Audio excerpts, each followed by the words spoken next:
بسم الله الرحمن الرحیم. انا لله و انا الیه راجعون.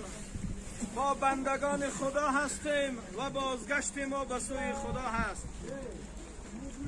دلت را خانه من کن، مصفا کردنش با من. دلت را خانه من کن، مصفا کردنش با من.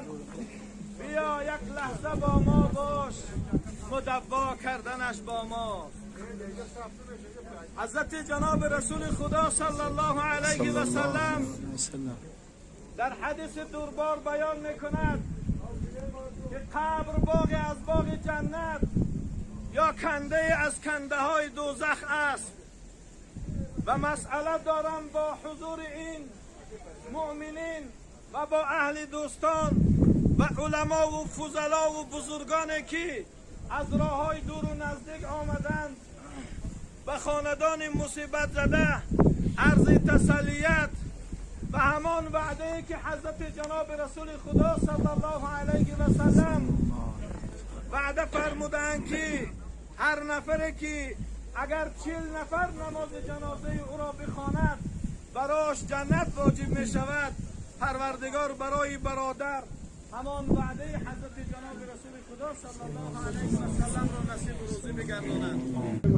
الله پاک در آیه مبارکه بیان میکند اینما تکونوا یدرککم الموت ولو کنتم فی بروج مشیده.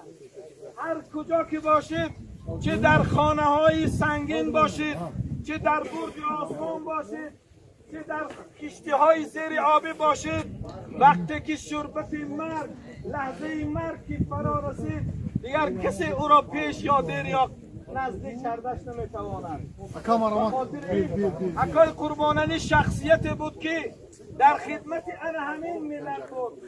شخصیتی بود که بسیار یک خاکسار بود، یک شخصیتی بود که بسیار نرمدل بود و لحظه آخر براش این نعمت بزرگ را الله پاک نصیب گردانید که هر مؤمنی که اگر به کسلی وبا اگر از دنیا بگذرد او براش حکم شهادت هست. و دیگر اینکه پروردگار حضرت جناب رسول خدا هر طور باشد و از دنیا گذرد او همچون منظوربند روحی هست. درست کردن آن جوانمردی که اگر دعوی باشد، اگر کشیده باشد انشاءالله که وارثان در اینجا حاضرند و عهده میگیرند. و دیگر اینکه خواهش شده است که فرزندی در راه بودند انشاءالله که یک حدیث حضرت جناب رسول خدا صلی الله علیه و سلم را بیان میکنیم انشاءالله که شاید که فرصت هم فرا رسد. زمان بود که حضرت موسی علیه السلام هم برای این مرگی که ما و شما امروز از آن بسیار هراسان هستیم، این مرگی که برای او اینقدر انسان بسیار بسیار براش وحشت و دهشت فرا میگیرد، زمان حضرت موسی علیه السلام بود.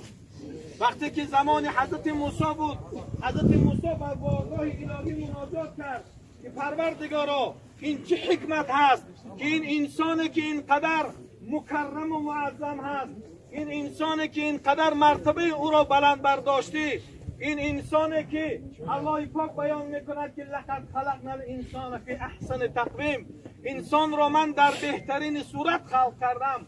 باز چه حکمت هست که او را میبریم زیر خاک، زیر تربت، بین در بالای خاک او را به خاک میسپاریم. الله پاک به حضرت موسی علیه السلام چنین دستور داد، گفت موسی ای خداوند حساب، نقش کردی باز چون کردی خراب، نر و مادر نقش کردی جان فزا، آنگه ویران کنی آن را چرا. وقتی که موسی علیه السلام در خلقت انسان اینقدر مرتبه بزرگ دارد و باز او را زیر خاک میکند، حضرت موسی وقتی که مناجات کرد، الله پاک براش گفت اکنون برو گندم بپاش. وقتی که گندم به وایه رسید، برای موسی علیه السلام فرمان شد که گندم را بدرو. وقتی که حضرت موسی علیه السلام گندم را درو کرد، گفت اکنون به خرمن برو او را بکوب. گفت موسی ای خداوند حساب، نقش کردی باز چون کردی خراب، نر و مادر نقش کردی جان فزا، آنگه ویران کنی آن را چرا. وقتی که گندم را به خرمن برد، براش گفت که اینجا دانه هست و کاه است، دانه لایق نیست در انبار کاه، کاه در انبار گندم هم تباه. به خاطر به یک امثالی گندم الله پاک به حضرت موسی بشارت داد که یعنی که انتهای حیات انسان این مرگ نیست، بلکه رسیدن از یک مرحله زندگی به مرحله زندگی دیگر هست. و برای موسی چنین بشارت داد که اکنون ببین که انسان هم از دو عنصر عبارت دارد، یکی روح دیگر جسم.